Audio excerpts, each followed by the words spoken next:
اپنے اللہ تک پہنچ جائیں، جو کار مذلت میں پڑے ہوئے ہوں وہ اوج ثریا پہ پہنچ جائیں۔ ہماری نظر بس پہ پڑتی ہے، ہم سمجھتے ہیں کہ یہ سواریوں کو ایک شہر سے دوسرے شہر تک پہنچاتی ہے۔ ہماری نظر ٹرک پہ پڑتی ہے، ہم سمجھتے ہیں یہ سامان کو ایک شہر سے دوسرے شہر تک پہنچاتے ہیں۔ جب ہماری نظر کرین پر پڑتی ہے تو ہم سوچتے ہیں یہ زمین پہ پڑی ہوئی چیز کو اونچی جگہ پر اٹھا کر پہنچا دیتی ہے۔ قرآن مجید اللہ کی وہ کتاب ہے جو زمین پہ گرے ہوئے انسان کو عرش تک پہنچا دیتی ہے، اوج ثریا پہ پہنچا دیتی ہے۔ یہ کتاب ہدایت ہے، یہ دستور حیات ہے، یہ منشور حیات ہے، بلکہ سچ بات کہوں یہ انسانیت کے لیے آب حیات ہے۔ اللہ نے اس کتاب کو بھیجا اسی لیے ہے۔ ان اللہ یرفع بہذا الکتاب اقواما، اللہ تعالیٰ اس کتاب کے ذریعے سے قوموں کو بلندی عطا فرماتے ہیں۔ یہ کلام اللہ بھی ہے اور کتاب اللہ بھی ہے۔ جیسے آپ کے پاس ایک ٹیکسٹ میسج آتا ہے لکھا ہوا، وہ ٹیکسٹ میسج ہوتا ہے، اس میں اور وائس میسج کے اندر فرق ہوتا ہے۔ وائس میسج کے اندر بندے کی آواز ہوتی ہے۔ تو پہلے جو کتابیں آسمان سے اتری وہ اللہ کی کتابیں تھیں، لیکن قرآن مجید اللہ کا کلام ہے، کلام اللہ۔ حدیث پاک میں ہے تبرک بالقرآن فإنہ کلام اللہ، قرآن سے برکت حاصل کرو، یہ اللہ کا کلام ہے۔ چنانچہ ایک بادشاہ گزرا ہے نوشیرواں، اس کے دروازے پر ایک دیہاتی آدمی آ گیا، عربی تھا۔ دربار نے پوچھا بھئی تم کون ہو؟ کہتا ہے جی میں ایک عام عرب ہوں، بادشاہ سے ملنا چاہتا ہوں، میری کوئی اوقات نہیں، حیثیت نہیں ہے۔ تو اس نے بادشاہ کے پاس بھیج دیا۔ اب تھوڑی دیر بادشاہ نے اس سے حلم کلامی کی، تو بادشاہ نے اس سے پوچھا بھئی تم کون ہو؟ کہنے لگا جی میں سید العرب ہوں، عربوں کا سردار ہوں۔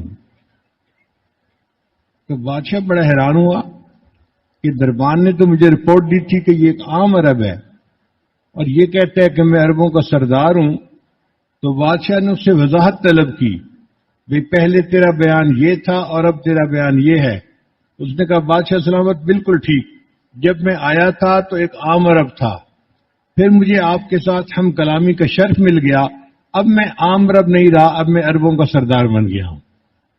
ایک عام آدمی اگر بادشاہ کے ساتھ ہم کلامی کر لیتا ہے وہ سمجھتا ہے کہ میرا مقام اتنا بڑھ گیا، اور قرآن مجید تو اللہ کے ساتھ ہم کلامی ہے۔ حدیث پاک میں ہے نبی اسلام نے فرمایا جب کوئی بندہ پڑھتا ہے الحمدللہ رب العالمین، اللہ تعالیٰ اس کا جواب دیتے ہیں حمدنی عبدی۔ پھر بندہ پڑھتا ہے الرحمن الرحیم، اگلی آیت اللہ اس کا بھی جواب دیتے ہیں۔ پھر تیسری آیت، یعنی جیسے ٹیلی فون پہ آپ بات کرتے ہیں، آگے دوسرا بندہ بات کرتا ہے تو ہم کلامی ہو رہی ہوتی ہے۔ بالکل اسی طرح جو بندہ قرآن مجید پڑھ رہا ہوتا ہے یہ بھی پڑھ رہا ہوتا ہے، اس کے جواب میں اللہ بھی ہم کلامی فرما رہے ہوتے ہیں۔ تو اللہ رب العزت سے ہم کلامی کتنا بڑا مقام ہے بندے کا۔ یہ وہ نعمت ہے جو فرشتوں کو حاصل نہیں ہے۔ فرشتے قرآن مجید سن کے سمجھ سکتے ہیں، پڑھ نہیں سکتے۔ فرشتوں میں سے صرف اللہ نے جبریل علیہ السلام کو یہ صفت دی کہ نبی علیہ السلام کے ساتھ دور کیا کرتے تھے۔ اسی لیے حدیث پاک میں آتا ہے کہ جہاں کوئی بندہ قرآن پڑھتا ہے تو فرشتے بھاگ کے آتے ہیں، آؤ آؤ دیکھو اللہ کا کلام پڑھا جا رہا ہے، اور اس کے قریب ہجوم لگ جاتا ہے فرشتوں کا، اور فرشتے اس کے قریب ہوتے ہوتے حدیث پاک میں آتا ہے کہ قرآن پڑھنے والے بندے کے ہونٹوں پر اپنے ہونٹ رکھ دیتے ہیں۔ یعنی آسان لفظوں میں کہیں کہ اس کے ہونٹوں کو کس کرتے ہیں، اس کے ہونٹوں کو چوم لیتے ہیں کہ یہ کیسا خوش نصیب بندہ ہے، اس کے ہونٹوں سے اللہ کا کلام نکل رہا ہے۔ فرشتے ہونٹوں کو بوسہ دیتے ہیں۔ اور ایک حدیث پاک میں آتا ہے کہ لوگ گانا گانے والی عورت کے گانے کو اتنا غور سے نہیں سنتے جتنا غور سے اللہ کسی بندے کے پڑھے ہوئے قرآن کو سن رہے ہوتے ہیں۔ اللہ اکبر کبیرہ، ہم قرآن مجید پڑھیں اور اللہ رب العزت غور سے سنیں، اس سے بڑا مرتبہ اور کیا ہو سکتا ہے؟ سبحان اللہ۔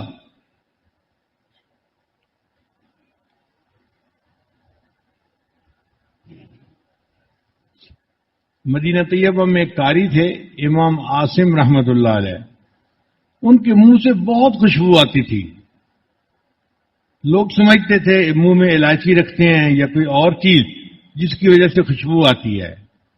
اب ایک دن ایک شاگرد تھا، وہ پیچھے پڑ گیا، حضرت آپ کے منہ سے خوشبو آتی ہے، آپ منہ میں کیا رکھتے ہیں؟ بھئی میں کچھ نہیں رکھتا، حضرت پلیز بتا دیں۔ وہ بھی کوئی لسوڑا ٹائپ بندہ تھا، چپک ہی گیا، حضرت بتا دیں، حضرت بتا دیں۔ جب اس نے بہت تنگ کر دیا تو امام عاصم رحمۃ اللہ نے فرمایا کہ سنو، حقیقت یہ ہے کہ مجھے ایک رات خواب میں نبی علیہ السلام کی زیارت نصیب ہوئی۔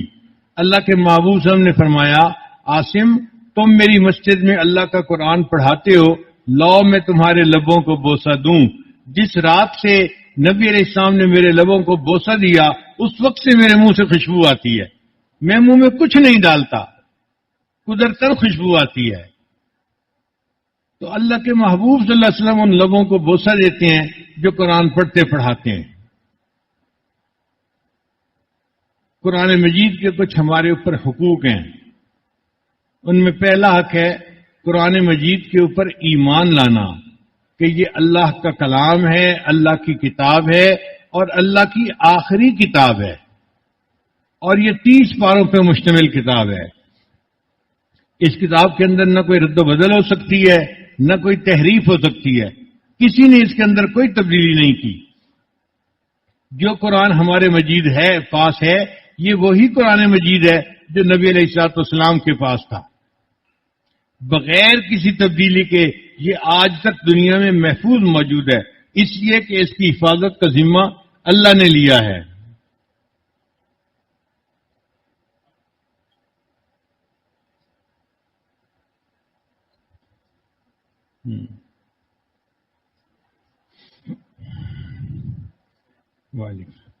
قرآن مجید کی حفاظت کا ذمہ اللہ رب العزت نے خود لیا ہے۔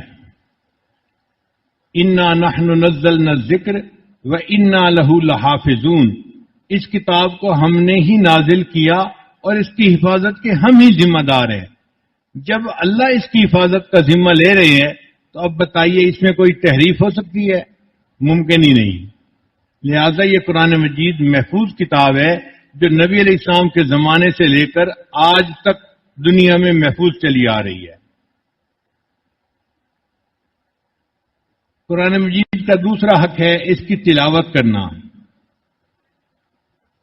ہر مسلمان پر یہ حق ہے کہ وہ سال میں 2 مرتبہ قرآن مجید کو پورا مکمل پڑھے، الف لام سے لے کر الف لام میم سے لے کر والناس تک 2 مرتبہ پورے سال میں پڑھنا، یہ قرآن مجید کا حق ہے۔ اگر کوئی بندہ نہیں پڑھے گا اس سے قیامت کے دن سوال کیا جائے گا۔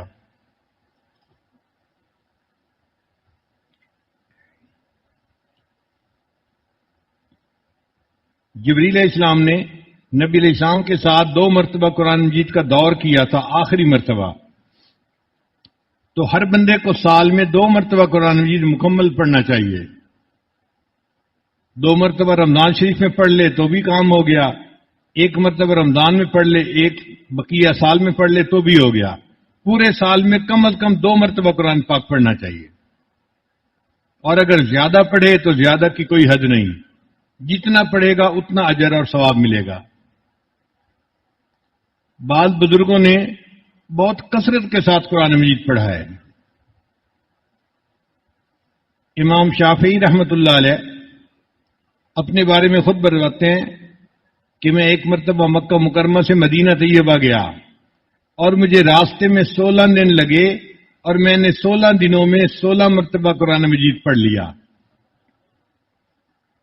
امام اعظم ابو حنیفہ رحمۃ اللہ علیہ کا رمضان میں معمول تھا کہ ہر رمضان میں 63 قرآن مجید مکمل پڑھتے تھے، 1 قرآن مجید دن میں، 1 قرآن مجید رات میں، 30 ضرب 2 60 ہو گئے، اور 3 قرآن مجید تراویح کی نماز میں، تو 63 قرآن مجید کا معمول تھا پورے رمضان میں۔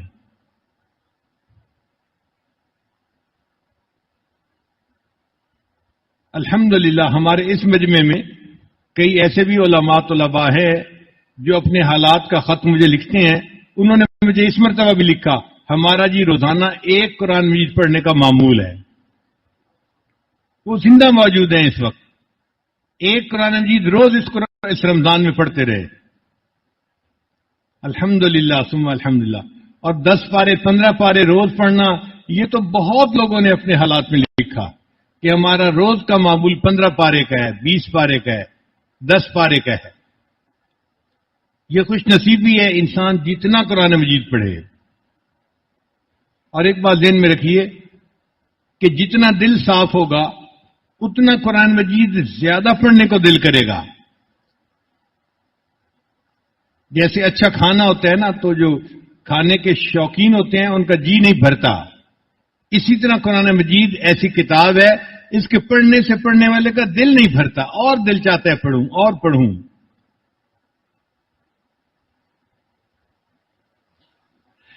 گرمی کے موسم میں آپ کو کوئی آئس کریم دے کھانے کے لیے تو آپ کیسے کھاتے ہیں؟ ہر لقمہ کھانے پہ مزہ آتا ہے. بالکل قرآن مجید کا یہی معاملہ ہے. اللہ والے جب قرآن مجید پڑھتے ہیں تو قرآن مجید کی ہر آیت کے پڑھنے پہ ان کو مزہ آتا ہے، لطف آتا ہے ان کو.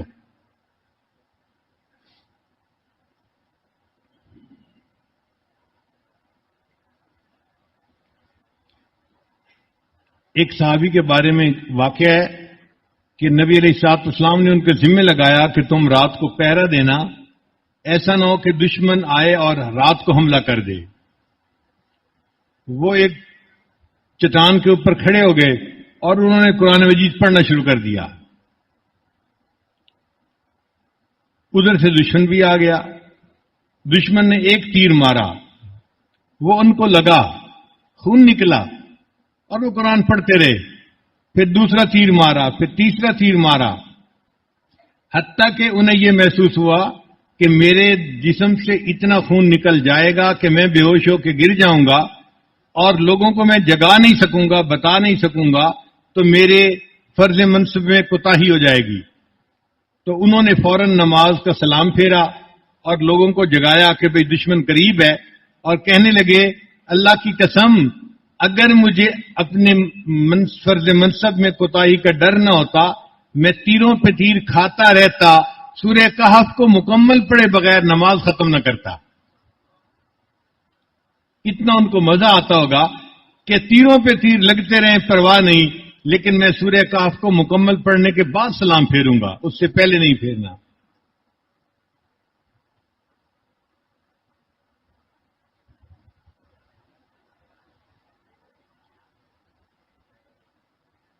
ایک حدیث مبارکہ میں آتا ہے کہ ایک صحابی تھے، ان کا گھر چھوٹا سا تھا، صحن میں چارپائی پر بچہ لیٹا ہوا تھا اور قریب گھوڑا بھی بندھا ہوا تھا، اور چارپائی کی سائیڈ پہ انہوں نے مصلی بچھایا ہوا تھا اور یہ تہجد پڑھ رہے تھے.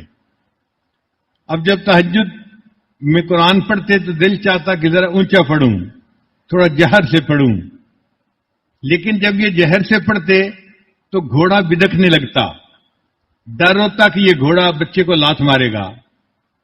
تو وہ آہستہ پڑھتے، پھر آہستہ پڑھتے تو دل مچلتا کہ اونچا پڑھو، پھر اونچا پڑھتے پھر گھوڑا مچلتا. ساری رات اسی میں ہی لگی رہی. جب انہوں نے سلام پھیرا تہجد کے وقت تو دیکھا کہ کچھ بلب ہیں، روشنیاں ہیں جو ان کے سر کے قریب تھیں اور پھر وہ دور آسمان کی طرف جا رہی تھیں. وہ بڑے حیران ہوئے کہ میں آج یہ منظر کیا دیکھ رہا ہوں.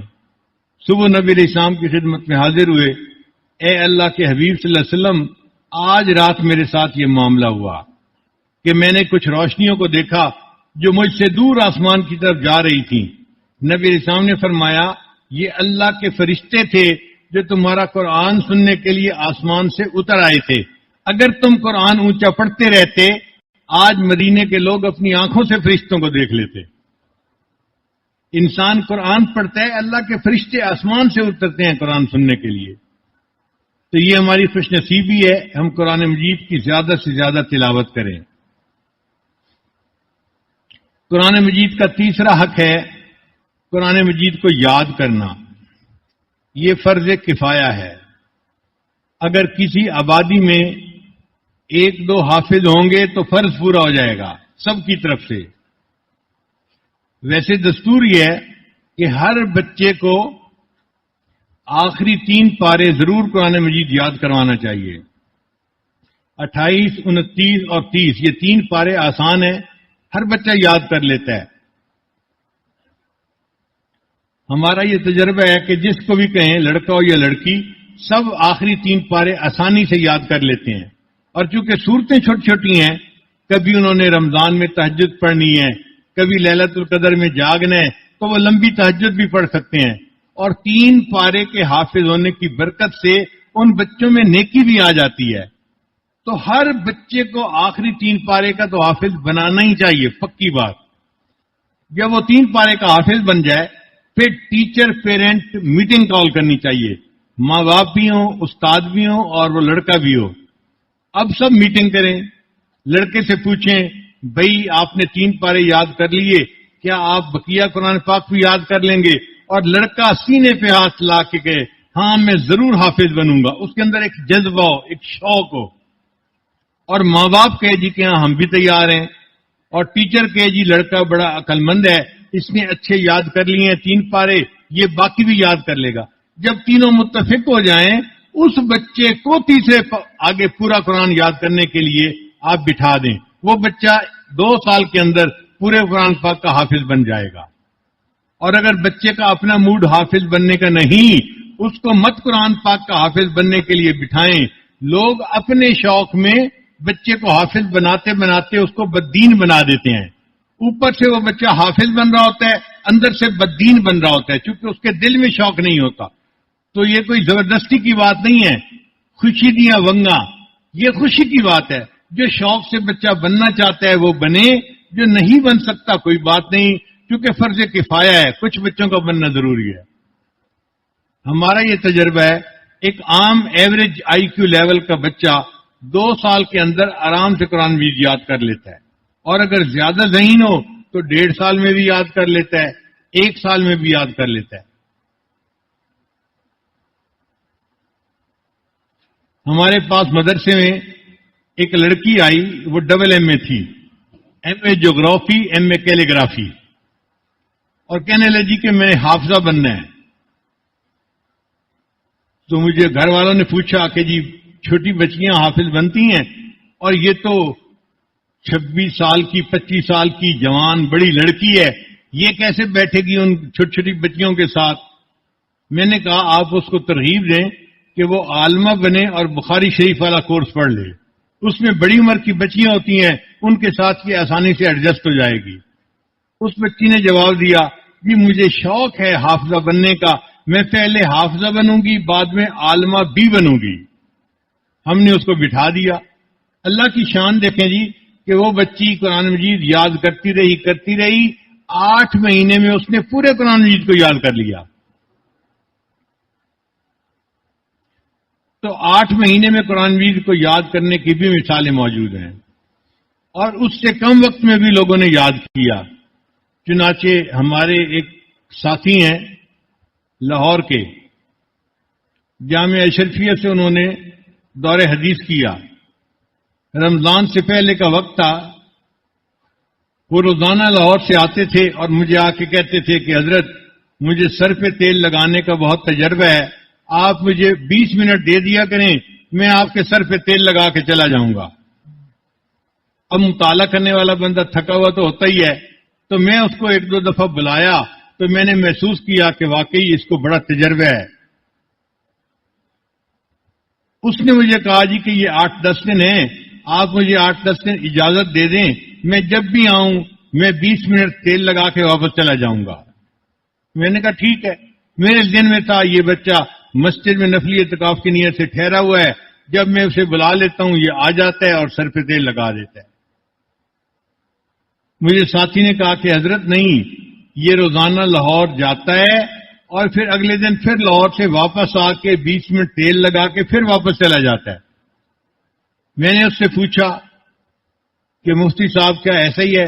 اس نے کہا جی میرے والد صاحب کی دکان ہے اور وہ مجھے چھٹی نہیں دے رہے، وہ کہتے ہیں کہ تم نے میرے ساتھ جاب کرنی ہے، تو مجھے دکان پہ بھی 8 گھنٹے والد کے ساتھ گزارنے پڑتے ہیں. میں آتا ہوں 20 منٹ تیل لگا کے پھر واپس بس پہ چلا جاتا ہوں اور باقی وقت وہاں اپنے والد کے ساتھ جاب کرتا ہوں اور پھر اگلے دن پھر آ جاتا ہوں. سونا ختم. مجھے بڑی حیرت ہوئی کہ یہ نوجوان بالکل ہی نہیں سوتا اور صرف ادھر سر پہ تیل لگاتا ہے، پھر سفر کر کے جاتا ہے اور وہاں جا کے والد کے ساتھ پھر جاب کرتا ہے. تو میں نے اسے کہا کہ ایسے کرو کہ کل جب جاؤ نا اپنے والد کے پاس، ان کو میرے سلام دینا اور کہنا کہ پیر صاحب نے سلام دیا ہے. بس. اور میں نے دعا کی کہ اللہ اس کے والد کو توفیق دے کہ وہ اس بچے کو تھوڑا وقت فارغ دے دے. اللہ کی شان دیکھیں، اس نے جا کے والد صاحب کو سلام دیے تو والد صاحب نے کہا تم روز آتے جاتے ہو، تمہاری کوئی کمی کوتاہی پیر صاحب کو پتہ چل گئی ہوگی، اس لیے انہوں نے مجھے سلام بھیجے ہیں. اچھا ایسے کرو کہ تم پورا مہینہ جاؤ اور ان کے پاس اعتکاف کر لو. تو والد نے پورے رمضان کے مہینے کے اعتکاف کی اس کو اجازت دے دی. وہ بچہ بڑا خوش میرے پاس آیا، حضرت مجھے تو پورے رمضان اعتکاف کی اجازت مل گئی. میں نے کہا بہت اچھا ہے، اب آپ ایسا کریں کہ مسجد میں اعتکاف کریں اور وقت عبادت میں گزاریں. کہنے لگا حضرت میں عالم تو بن گیا ہوں، اگر آپ اجازت دیں تو میں حافظ بھی بن جاؤں. میں نے کہا ضرور کوشش کرو. اللہ کی شان دیکھیں، اس بچے نے اسی مسجد میں قرآن مجید یاد کرنا شروع کیا اور 30 دن کے اندر پورا قرآن مجید یاد کر لیا. وہ دن میں پارا یاد کرتا تھا اور رات کو تراویح کی نماز میں سناتا تھا. 30 دن میں یاد کر لیا. میں سناتا تھا لوگوں کو کہ 30 دن میں بچے نے یاد کیا. میرا بڑا بیٹا حافظ حبیب اللہ حافظ ہے. کہنے لگا ابو میں حافظ ہوں، مجھے پتہ ہے اس نے 28 دن میں یاد کیا، 29ویں شب میں اس نے قرآن پاک مکمل پڑھ لیا تھا. تو آج کے دور کا ایک نوجوان اس زمانے میں 1 مہینے میں قرآن مجید کو یاد کر لیتا ہے، اور اس سے کم وقت میں بھی قرآن مجید کو یاد کیا گیا. کتابوں میں لکھا ہے امام اعظم ابو حنیفہ رحمۃ اللہ کا ایک شاگرد تھا، اس کا نام تھا محمد. بڑے امیر باپ کا بیٹا تھا، بہت امیر باپ کا، اور خوبصورت بہت تھا بچہ، اور بہت ذہین تھا. امام شافعی کا استاد بنا. جب امام صاحب کے پاس پڑھنے آیا تو امام صاحب نے کہا کہ بچے لگتا ہے کہ تم تو حافظ نہیں ہو. اس نے کہا جی میں حافظ تو نہیں ہوں. فرمایا تمہیں پتہ نہیں کہ میرا شاگرد بننے کے لیے حافظ بننا ضروری ہے، یہ پری ریکوائرمنٹ ہے. جو میرے پاس پڑھنے آئے وہ حافظ ہونا چاہیے، تم جاؤ اور حافظ بن کے آؤ. وہ بچہ اٹھا اور چلا گیا. پھر 1 ہفتے کے بعد وہ امام صاحب کو ملنے کے لیے آیا. امام صاحب سمجھے اپنے استاد کو سلام کرنے کے لیے آیا تو پوچھے محمد کیسے آئے؟ حضرت آپ نے فرمایا تھا جاؤ قرآن مجید کو یاد کر کے آؤ. میں 1 ہفتے میں پورے قرآن مجید کو یاد کر کے واپس آ گیا ہوں. 1 ہفتے میں قرآن مجید کو یاد کرنے کی بھی مثالیں دنیا میں موجود ہیں. اور اس سے بھی کم وقت میں حضرت مفتی تقی عثمانی رحمت برکاتہم نے کتاب لکھی ہے، تراشی اس کا نام ہے. چھوٹی چھوٹی باتیں ہیں اس میں وہ لکھتے ہیں کہ ایک عالم تھا ہشام کلبی، حدیث کا بھی بڑا عالم تھا مگر حافظ نہیں تھا. ان کے بارے میں ہے کہ ایک دفعہ دوست بیٹھے ہوئے تھے، آپس میں بات کرنے لگے، فلاں عالم ہے فلاں حافظ بھی. جب میرا تذکرہ آیا لوگوں نے کہا عالم تو بڑا ہے حافظ نہیں ہے. وہ کہتے ہیں کہ مجھے بڑا برا لگا کہ میں دنیا میں اتنا بڑا عالم اور حافظ نہیں ہوں. میں نے وہیں بیٹھے بیٹھے حفظ کی نیت کر لی اور 3 دن کے اندر میں نے پورے قرآن مجید کو یاد کر لیا. 3 دن میں قرآن مجید کو یاد کرنے کی مثالیں بھی موجود ہیں. عمر کے اعتبار سے دیکھیں تو اکثر دیکھا گیا کہ بہترین عمر 7 8 سال 9 سال 10 سال یہ بہترین عمر ہے قرآن مجید کو یاد کرنے کی. النقش کل حجر، اس عمر میں جو یاداشت ہوتی ہے نا وہ پتھر پہ لکیر کی مانند ہوتی ہے. جو بچہ یاد کر لیتا ہے اسے یاد رہتا ہے. لیکن ہارون رشید کے دور میں ایک باپ اپنے بیٹے کو لے کے آیا اور کہنے لگا کہ ہارون رشید میرا بیٹا حافظ ہے، آپ اس کی منزل سنیں. ہارون رشید خود بھی حافظ قرآن تھا. اس نے 3 4 دفعہ سنا جگہ سے، بچے نے بالکل ٹھیک سنایا. جب اس کا سرٹیفکیٹ باپ نے دکھایا تو اس وقت بچے کی عمر 5 سال تھی، یعنی 5 سال میں وہ بچہ قرآن پاک کا حافظ بن چکا تھا۔ اللہ اکبر کبیرہ۔ تو 5 سال کے بچے بھی حافظ بنتے ہیں، 10 سال کے بچے بھی، اور بڑی عمر کے لوگ بھی۔ چنانچہ ہمارے ایک ساتھی تھے، مجھے انہوں نے فرمایا کہ آپ نے دستار بندی کے لیے ضرور آنا ہے۔ میں نے کہا جی بہت اچھا، میں حاضر ہو جاؤں گا۔ چنانچہ میں گیا، جب دستار بندی ہو رہی تھی میں نے دیکھا ان کے سر کے بال سفید، داڑھی کے بال سفید، بھویں بھی سفید، پلکیں بھی سفید، بازو کے بال بھی سفید، جسم پہ کالا بال نظر نہیں آتا تھا۔ میں نے ان سے پوچھا جی آپ کی عمر کیا ہوگی؟ کہنے لگے جی میری عمر اس وقت 90 سال کے قریب ہوگی، اور اس وقت انہوں نے قرآن مجید کا حفظ مکمل کیا تھا۔ تو 5 سال کا بچہ بھی حافظ بنا اور 90 سال کی عمر کا بوڑھا بھی قرآن مجید کا حافظ بنا۔ اللہ اکبر کبیرہ۔ یہ قرآن مجید کا اعجاز ہے کہ اس کو یاد کرنا آسان ہے، ورنہ دنیا میں کوئی ایسی کتاب نہیں جو اتنے والیوم کی ہو اور اس کو کسی بندے نے یاد کیا ہو۔ کسی کتاب کا کوئی حافظ نہیں ملے گا، اگر حافظ ملے گا تو قرآن پاک کا ملے گا۔ یہ اللہ کے کلام ہونے کی ایک دلیل ہے ہمارے سامنے۔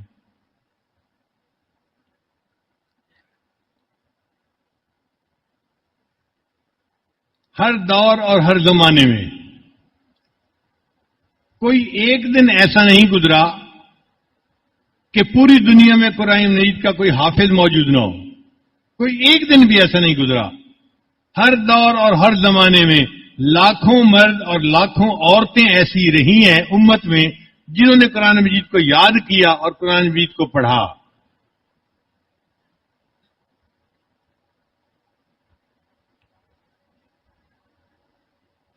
ہمارے بچوں کے ایک قاری صاحب تھے، میں نے ایک وقت ملتان میں ٹائم دیا، وہ مجھے کہنے لگے کہ حضرت میرا گھر ملتان کے قریب ہے، آپ آ ہی رہے ہیں تو ایک وقت کا کھانا میرے گھر کھا لینا۔ میں نے کہا بہت اچھا، ہمارے بچوں کے استاد تھے تو میں نے ان کا اکرام کیا۔ اب 2-4 مہینے بعد میں تو بھول ہی گیا، لیکن جب میں ملتان پہنچا پروگرام کے لیے تو قاری صاحب نازل ہو گئے، حضرت آپ نے وعدہ کیا تھا ایک وقت کھانے کا، آپ میرے ساتھ چلیں۔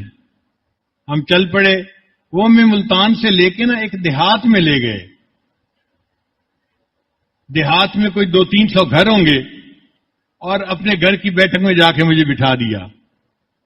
میں نے کہا قاری صاحب اگر میں ملتان میں رات کو پروگرام کرتا تو ہزاروں لوگ فائدہ اٹھاتے، آپ نے مجھے یہاں دیہات میں بٹھا دیا ہے تو میرے یہاں آنے کا کیا فائدہ؟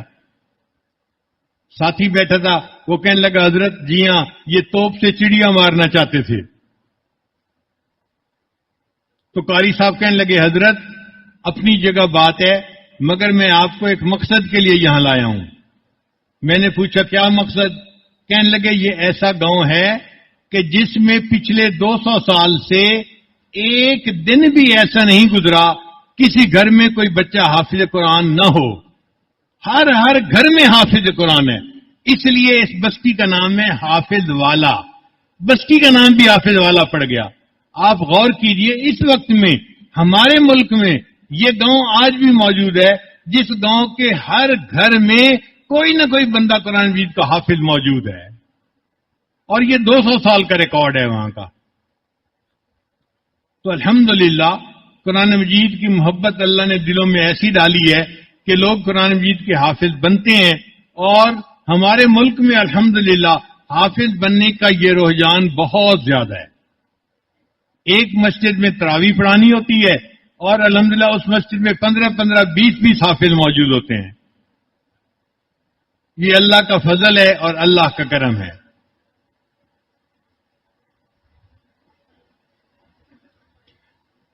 یہ جو حافظ لوگ ہوتے ہیں نا، یہ قرآن مجید کی فلیش ڈرائیو ہوتے ہیں۔ آج کمپیوٹر پہ کوئی کام کرے نا تو اس میں کام کو محفوظ کرنا ہو تو 2 طریقے ہیں۔ ایک طریقہ ہے اس کو میموری کے اوپر ریکارڈ کر لیا جائے، ہارڈ ڈسک بھی کر سکتے ہیں، ویسے بھی ڈسک پہ کر سکتے ہیں، اور فلیش ڈرائیو پہ بھی کر سکتے ہیں۔ مگر فلیش ڈرائیو کو لانا لے جانا آسان ہوتا ہے، اس میں پورا وہ ریکارڈ موجود ہوتا ہے۔ تو جو حافظ قرآن بچہ ہے نا، وہ حقیقت میں قرآن مجید کی فلیش ڈرائیو ہے. وہ جہاں بھی بیٹھا ہوگا اس کے دماغ کے اندر قرآن مجید محفوظ ہوگا. اللہ نے قرآن مجید کو ایک تو اس طرح محفوظ کیا، اور دوسرا طریقہ ہوتا ہے کہ اس کو پرنٹ کر کے اس کی ہارڈ کاپی اپنے پاس رکھ لیں. اللہ نے قرآن مجید کو اس طرح بھی محفوظ کروایا. چنانچہ نبی علیہ السلام پر جب وحی آتی تھی تو نبی علیہ السلام صحابہ کو بلا کر قرآن مجید لکھوا دیا کرتے تھے. وہ جو لکھنے والے تھے ان کا نام تھا کاتبین وحی. ان کی تعداد 16 کے قریب آئی ہے. 16 صحابہ کرام ایسے تھے جو لکھنا پڑھنا جانتے تھے. وہ قرآن مجید لکھتے تھے. اس زمانے میں پیپر نہیں تھا، تو کبھی کپڑے پر، کبھی چمڑے پر، کبھی لکڑی پر، کبھی کسی ہڈی پر، کسی اس قسم پتھر کے اوپر وہ قرآن مجید کی آیتیں لکھ لیا کرتے تھے. اب ان کو کہتے تھے پارچات. یہ پارچات مختلف لوگوں کے پاس محفوظ تھیں نبی علیہ السلام کے زمانے میں. جب اللہ کے حبیب صلی اللہ علیہ وسلم نے پردہ فرمایا تو سیدنا ابوبکر صدیق رضی اللہ عنہ نے امیر المومنین بن گئے. حضرت عمر رضی اللہ عنہ نے مشورہ دیا کہ امیر المومنین، وہ جو قرآن مجید کے پارچات ہیں نا، آپ ان کو حکومتی نگرانی میں ایک جگہ پر اکٹھا محفوظ کروا لیں تاکہ ایتھنٹسٹی باقی رہے اس کی. تو سیدنا صدیق اکبر رضی اللہ عنہ نے ایک جماعت بنائی. زید رضی اللہ عنہ ایک صحابی تھے جو حافظ قرآن تھے، ان کے ساتھ 4 اور صحابی تھے. یہ 5 بندے پانچوں حافظ تھے، اور ان کے ذمہ لگایا تم 5 بندے حافظ ہو، تم جاؤ اور یہ پارچات جہاں جہاں جس کے پاس محفوظ ہیں ان سے لے کر ایک جگہ پر اس کو اکٹھا کر دو. چنانچہ یہ دین اسلام میں پہلی حکومتی کوشش تھی جس میں سارے قرآن مجید کے پارچات کو ایک جگہ کے اوپر جمع کر دیا گیا. تو ابوبکر صدیق رضی اللہ عنہ کو جامع القرآن کہا گیا، قرآن کے پارچات کو ایک جگہ جمع کروانے والے. اب مسئلہ بنا کہ اس کو رکھا کہاں جائے. تو صدیق اکبر نے فرمایا کہ ام المومنین حفصہ رضی اللہ تعالیٰ عنہ، جو عمر رضی اللہ عنہ کی بیٹی بھی تھیں اور نبی علیہ السلام کی بیوی تھیں اور ام المومنین تھیں، وہ لکھنا پڑھنا جانتی تھیں. انہوں نے کہا کہ میں ان کو ان کے پاس محفوظ رکھواؤں گا. چنانچہ ام المومنین حفصہ رضی اللہ تعالیٰ عنہ نے اس کی ذمہ داری لی، اور یہ سارے پارچات ان کے پاس محفوظ رہے. جو بندہ خود لکھنا پڑھنا جانتا ہو وہ دوسرے کو اس میں کوئی رد و بدل نہیں کرنے دیتا. چنانچہ ام المومنین نے نگرانی کی اور یہ پارچات ایک جگہ پر رہے. پھر جب عثمان غنی رضی اللہ عنہ کا زمانہ آیا، اس وقت کپڑے کے اوپر یعنی چمڑے کے اوپر لکھنے کا ایک رواج پڑ گیا تھا، نئی ایجاد پڑ گئی تھی. تو حضرت عثمان غنی رضی اللہ عنہ نے ان پارچات سے ان سارے قرآن مجید کو چمڑے کے اوپر منتقل کروا دیا اور اس کو کتابی شکل بنا کے 7 کتابیں بنوائیں. اس زمانے میں مسلمانوں کے 7 صوبے تھے اور ہر صوبے کے مرکز میں انہوں نے ایک کتاب بھجوائی. ان میں سے ایک نسخہ آج بھی ترکی کے عجائب گھر میں موجود ہے اور دوسرا نسخہ ازبکستان کی تاشکند کے ایک مسجد میں جس کا نام ہے تلہ شیخ مسجد، وہاں بھی موجود ہے. الحمدللہ اللہ نے مجھے ان دونوں نسخوں کی زیارت کی توفیق عطا فرمائی. عثمان غنی رضی اللہ عنہ ناشر القرآن کہلوائے کہ انہوں نے قرآن مجید کو پوری دنیا کے اندر نشر کر دیا، پھیلا دیا. پھر یہ کتابی سلسلہ جو چلا تو لوگ اپنے ہاتھوں سے قرآن مجید لکھا کرتے تھے پہلے زمانے میں. حتیٰ کہ کوئی لڑکی جب پڑھ کے فارغ ہوتی تھی تو پھر وہ گھر میں انتظار میں ہوتی تھی کہ رشتہ آئے گا اور میری شادی ہو جائے گی. تو وہ جو انتظار کا زمانہ تھا اس میں وہ اپنے لیے روزانہ قرآن مجید لکھتی تھی بڑے خوبصورت طریقے سے. جب وہ قرآن مجید مکمل کر لیتی تھی تو ماں باپ اس کی سنہری جلد بنواتے تھے. بچی کی شادی ہوتی تھی اور جہیز میں سنہری جلد والا اس کو قرآن پاک دے دیا جاتا تھا. ہر بچی اپنے گھر کے لیے خود قرآن پاک لکھتی تھی. اس طرح مسلمانوں کے گھروں میں ہاتھ سے لکھے ہوئے قرآن پاک موجود رہتے تھے. پھر سب سے پہلے رشیا کا ایک عالم تھا، اس کا نام تھا حمزہ بے رحمت اللہ علیہ. کازان ایک شہر ہے رشیا کا، اس کے وہ عالم تھے. انہوں نے سب سے پہلے پرنٹنگ پریس کے اوپر قرآن مجید کو چھاپا سینٹ پیٹر برگ میں. پھر اس کے بعد یہ قرآن مجید ایران میں پرنٹنگ پریس کے اوپر چھپا. پھر اس کے بعد ہیمبرگ جرمنی میں چھپا اور پھر تو یہ پوری دنیا میں ہی چھپنے لگ گیا. آج الحمدللہ ہزاروں کی تعداد میں یا شاید لاکھوں کی تعداد میں پرنٹنگ پریس دنیا میں موجود ہیں جو قرآن مجید کو چھاپ رہے ہیں، اور ہر گھروں کے اندر خوبصورت لکھا ہوا چھپا ہوا قرآن مجید آج موجود ہے۔ تو قرآن مجید فلیش ڈرائیو کی شکل میں حافظوں کے عقل میں بھی موجود ہے اور کاغذ کے اوپر بھی موجود ہے۔ دونوں طرح سے اللہ نے قرآن مجید کو محفوظ کروایا۔ ہم یقین سے کہہ سکتے ہیں کہ اللہ کی یہ کتاب ہمارے پاس محفوظ ہے۔ جرمنی کی ایک یونیورسٹی ہے، اس کا نام ہے میوخ یونیورسٹی۔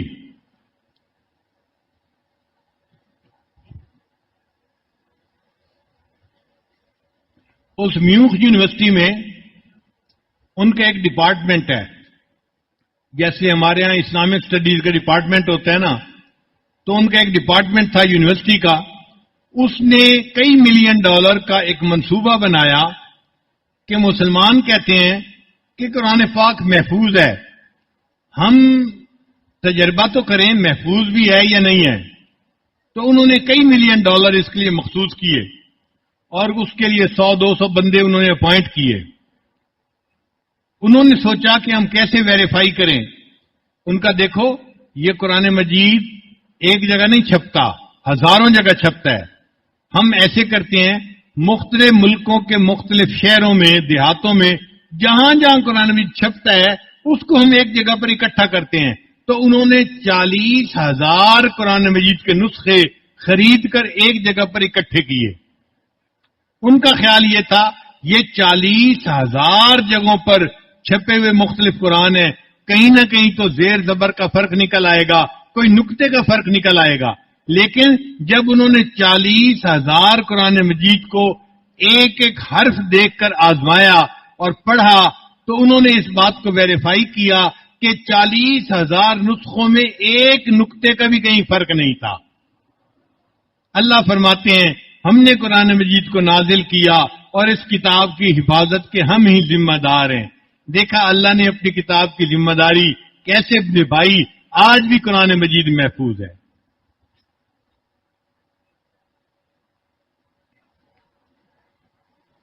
1993 کی بات ہے۔ اس زمانے میں کچھ وقت کے لیے امریکہ میں مقیم تھا ایک جگہ پر۔